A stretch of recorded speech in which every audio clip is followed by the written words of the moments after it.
Hello everyone, good evening. সবাই এখন কি করছো? আমি তো জাস্ট দেখো একটু আগে ফ্রেশ হয়েছি, ফ্রেশ হয়ে জাস্ট বসলাম। আমার সোনাকে দুধ খাওয়ালাম, ও পটি করেছিল, ওকে ফ্রেশ করালাম, সব কিছু করলাম। এখন তোমাদের সঙ্গে আমি শেয়ার করব যে ও কি কি গিফট পেয়েছে ওবেলা। কারণ হচ্ছে তোমাদেরকে আগের একটা ব্লগে সকালবেলা মানে দুপুরবেলা একটা ব্লগ শেয়ার করেছিলাম, ওখানে বলেছিলাম আজকে আমাদের ষষ্ঠী পুজো হয়েছে, 11 দিনের ষষ্ঠী পুজো ছিল। তো সেই ষষ্ঠী পুজোর হচ্ছে উপলক্ষে ওর ঠাকমা এসেছিলো, আমার জেঠিমণি এসেছিলো, জেঠ শাশুড়ি মানে ওর বর ঠাম্মা এসেছিলো। আর ওর বাবা তো প্রায় দিনই আসে, সেটা না, যাই হোক। তো ওর জন্য কিছু জামা কাপড় এনেছে, প্লাস আমার জন্যও এনেছে। কারণ হচ্ছে আমাদের ষষ্ঠী পুজোয় নিয়ম হচ্ছে ওদের বাড়ি থেকে নতুন যেটা দেবে, মানে ওদের বাড়ি সেটা পরতে হয়, মানে আমার শ্বশুরবাড়ি থেকে যেটা দেবে ওদের জামা কাপড় পরতে হয়। তো যাই হোক, আর যখন নার্সিংহোমেও ছিল তখন একটা ও সেট জামা প্যান্ট পেয়েছিল। কারণ আমার শাশুড়ি মায়েরা আজকে এসছে অনেকটা বেলায়, ততক্ষণ তো সম্ভব নয়। তো সেই জন্য সেই নার্সিংহোমে যে দিন দিয়েছিল সেই জামাটাই ও পরেছিল। ফ্রেশ হয়ে ওকে পরিষ্কার টরিষ্কার করে সেটাই পরানো হয়েছিল। আর আমি পরতে পারিনি, কারণ অনেকটা বেলায় এসলাম। এই নতুন নাইটিটা পরেছি না, এটা আমি সাধে পেয়েছিলাম, আমার ছোটো মা দিয়েছিল। যাই হোক, যেটা মূল বিষয় হচ্ছে কী কী জামা পেয়েছে প্লাস আমার জন্য কী এনেছে সেটাই তোমাদের সঙ্গে একটু শেয়ার করবো। তো চলো আগে দেখাই। তো প্রথমেই দেখাচ্ছি জেঠিমণির জামাটা, ভীষণ সুন্দর আর আমার এত পছন্দ হয়েছে, এত কিউট হয় বাচ্চাদের জামাগুলো। দেখো, এটা একটা প্যান্ট, এটা পুরো সেট আর কি। এটা জেঠিমণি দিয়েছে ওর বটঠাম্মা। হ্যাঁ, এই দেখো এত নরম, মানে তোমরা হয়তো দেখেই বুঝতে পারছো, দেখো কি নরম, সেই ভেলভেট কাপড়ের মতো, যেরকম সেই বড়দের হুডিগুলো হয়। তো এটাও পেয়েছি, আমার তো ভীষণ পছন্দ হয়েছে এটা।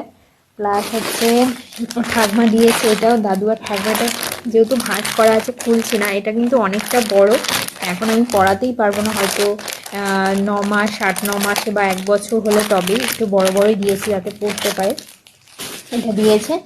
আর ওর পিসিও আবার একটা জামা প্যান্ট পাঠিয়েছে, পিসি আসেনি আজকে যেহেতু সরস্বতী পুজো, ওই পিসি বেরিয়েছে একটু বাইরে।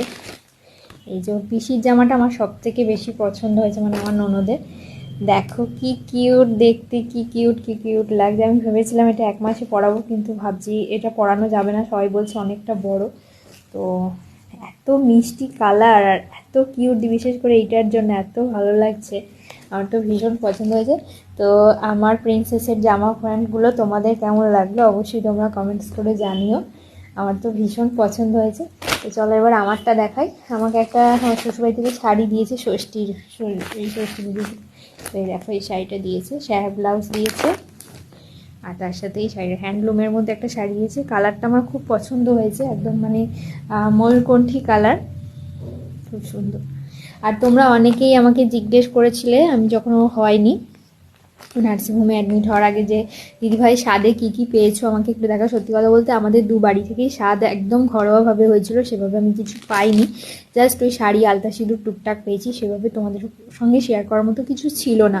ওই ছোটোখাটো অল্প জিনিস নিয়ে কি ভিডিও করব বলো, সেই জন্য আর সেভাবে করা। আর সত্যি কথা বলতে শরীর সুযোগ সময় কোনোটাই আমার ঠিকঠাক ছিল না, সেই জন্য তোমাদের সঙ্গে সেভাবে শেয়ার করা হয়নি। দু বাড়ি থেকে মানে 7 মাসের স্বাদেও তাই, আর এখানে 9 মাসের স্বাদ, দুটো বাড়ি থেকেই আমাদের একদম ঘরোয়াভাবে করা হয়েছিল। তো সেইভাবে সেরকম কিছুই আমি উপহার পাইনি। আর উপহারটা মেন কথা নয়, সবাই যে আমি এসেছে আশীর্বাদ করেছে এটাই সব থেকে বড়ো কথা। যাই হোক, আজকের উপহারগুলো তোমাদের কেমন লাগলো, আমার প্রিন্সেসের আমার শাড়িটা, আমার তো এই জামাটা বিশেষ করে ভীষণ পছন্দ হয়েছে, সত্যি বলছি, মানে বারবার দেখতে ইচ্ছে করছে, মনে হচ্ছে কবে পরাবো। তো যাই হোক, চলো এগুলোই তোমাদের সঙ্গে একটু শেয়ার করলাম, কেমন লাগলো ভিডিওটা অবশ্যই জানিও।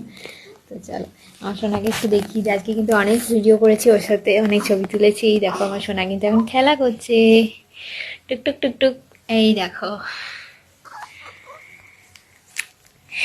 তো চলো এখন কিছু ঘরের কাজ আছে, টুকটাক ওর দু একটা জিনিস গোছাবো, পরে এবার আসছি, টাটা।